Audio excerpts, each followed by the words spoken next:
네. 잠시 전 안민석 의원과의 인터뷰. 안민석 의원이 기차로 이동 중이시라서요. 전화 연결 상태가 고르지 않았습니다. 청취자 여러분들의 양해를 부탁드리겠습니다. 자, 이번에는 유승민 캠프 이수희 대변인과 이야기해보려고 하는데요. 오늘 55%에 육박하는 투표율.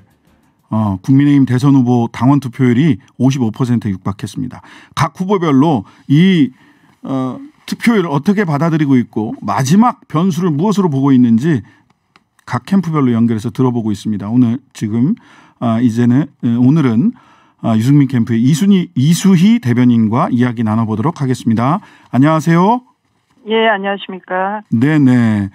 자, 역대 최고치를 기록할 것이다. 다들 이렇게 예상을 하고 있는데요. 유승민 캠프에서 이 높은 투표율 어떻게 평가하고 계십니까? 그만큼 아마 이제 당원들께서 관심이 그만큼 많으시고요. 그리고 정권 교체에 대한 열망이 큰 것이 그게 당원들의 높은 투표율로 나온다고 생각이 듭니다. 네네.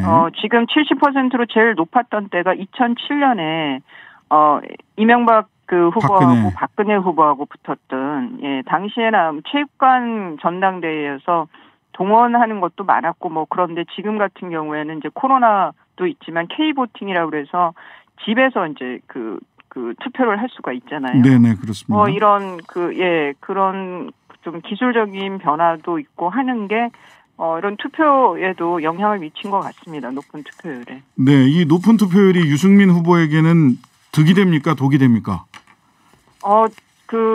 어느 캠프도 이거는 다들 이제 아전인수격으로 해석들을 하지만 어느 캠프도 속단할 수가 없는 게 지금 네. 이준석 대표가 대표로 된 이후에 들어온 신규 당원들이 9월 기준으로 하면 30만 명이에요. 네. 증가된 신규 당원이. 네. 그중에 지금 2040 그다음에 QR코드라든가 인터넷 가입을 한 분들이 한 40% 되고 50대 네네. 이상이 한 60% 정도 이렇게 보고 있거든요. 네.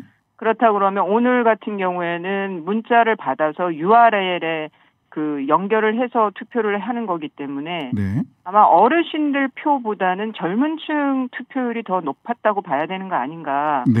개인적으로 그렇게 생각이 들고 그렇다라고 하면은 유승민 후보에게도 유리한 투표율이 아닐까 그렇게 생각을 합니다. 네. 윤석열 캠프 쪽에서 ARS 투표 관련해서 대리 투표를 독려하는 문자가 돌았다. 또 당과 당협위원회를 사칭해서 후보 지지를 요구했다. 지방선거 공천을 미끼로 당협위원장들을 협박하여 줄 세우기를 했다. 시도당 위원장들이 선거 중립 의무를 위반하고 윤석열 캠프에 공식 합류해 있는데도 묵인하고 있다. 등등 이런 한 5가지 정도를 가지고 홍준표 캠프에서는 굉장히 강한 톤의 기자회견을 규탄하고 의혹을 제기하는 기자회견을 했는데 유승민 캠프 쪽에서는 지금 이런 각종 투표와 관련된 부정 의혹에 대해서 어떤 입장 갖고 계신가요? 대리 투표 의혹을 제기할 수 있는 그 문자의 경우에는 네네. 그거는 선거법에서도 비밀 투표라든가 이건 당내 경선에서도 기본적으로 지켜져야 한 룰이죠. 네네. 기본 원칙. 네. 그런 것이 만약 대리 투표를 했다라고 하면은 그런 경우에는 업무 방해도 될 수가 있고요. 그렇죠. 우리가 다른 판례가 있었잖아요. 그런 경우에는 불법이 될 수 있기 때문에 굉장히 지도부에서 그다음에 당내 선관위에서 엄중 조치를 했어야 하는 사안이라고 보이고요. 네. 당연한 문제 제기를 해야 되는 거고 다른 경우에는 이제 시도당 위원장의 특정 후보 지지 선언이라든가 아니면 캠프에 가서 일하고 이런 거는 위법은 아니지만 지금까지 우리 당에서 이런 당내 경선에서 지켜왔던 관례가 깨진 거예요. 네네. 그런 시도당 위원장들은 그렇게 하지 않았단 말이에요. 네네.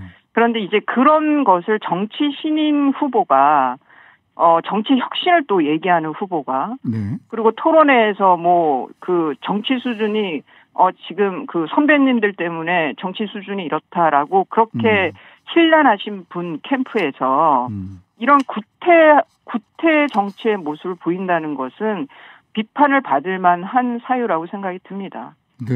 이게 정치 신인이고 이것이 윤석열 후보가 말씀하시는 그런 정치 혁신에 합당한 건지 그건 좀 캠프에 후보께서 이런 말 안 들리도록 하라고 좀 조치를 해야 되는 거 아닌가 싶어요. 네. 그리고 지도부에서 특히 스누라이프에서 게재됐다가 삭제된 네, 그런 원외위원장 아들의 글이 있었는데. 예, 지방, 줄 세우게 했다, 협박하면서 줄 세우게 했다라는 거였죠. 예, 공천권을 가지고 얘기했다는, 그거는, 해당된 두 의원이 적극 부인을 했고, 한 분은 고소까지도 하셨는데, 그런 것도, 그런 말들, 글쎄, 그게 형사, 고소를 하셨으니까 진위 여부는 나중에 밝혀지겠지만, 그런 얘기가 나온다는 것도, 상당히 좀 우려스러운 거죠.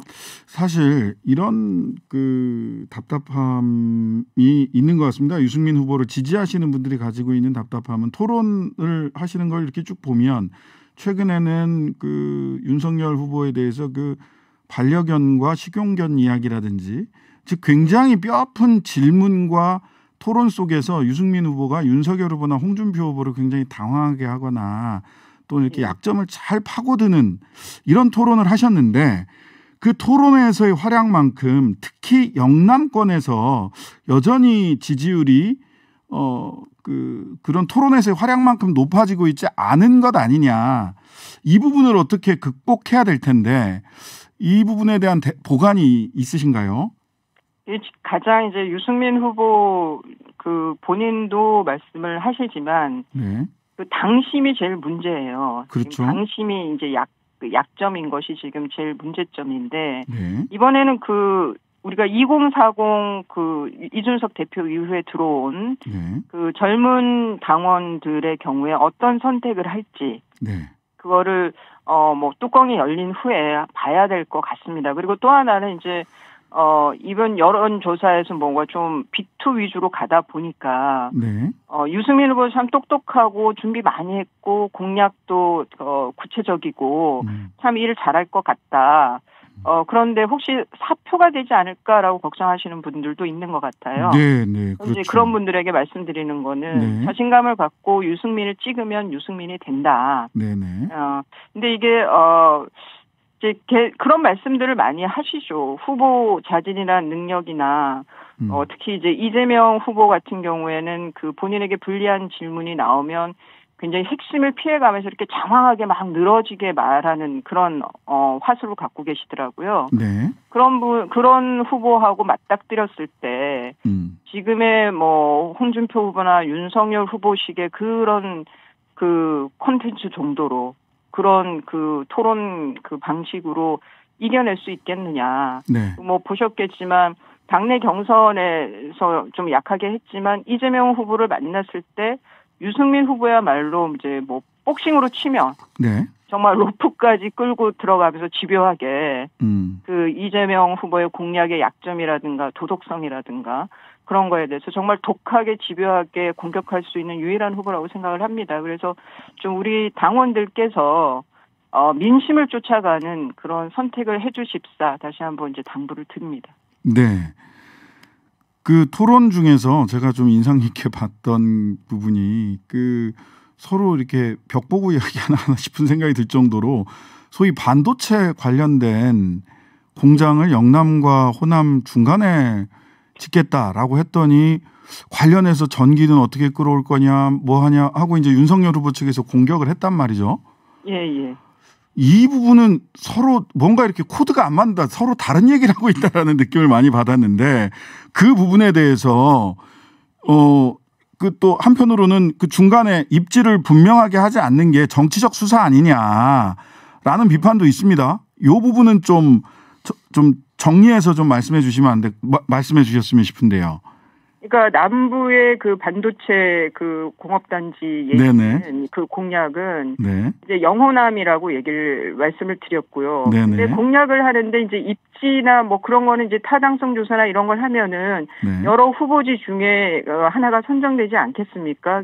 정책으로 또 사업으로 계획으로 이제 구체화될 때는 그거를 지금 단계에서 어디냐 콕 찍어서 말하라는 요구는 정책을 펴는 절차에 있어서 맞지 않는 주장이고요. 그리고 전기 얘기 이런 거는 저희 후보도 말씀을 하셨지만 그러면은 뭘 하자는 거냐?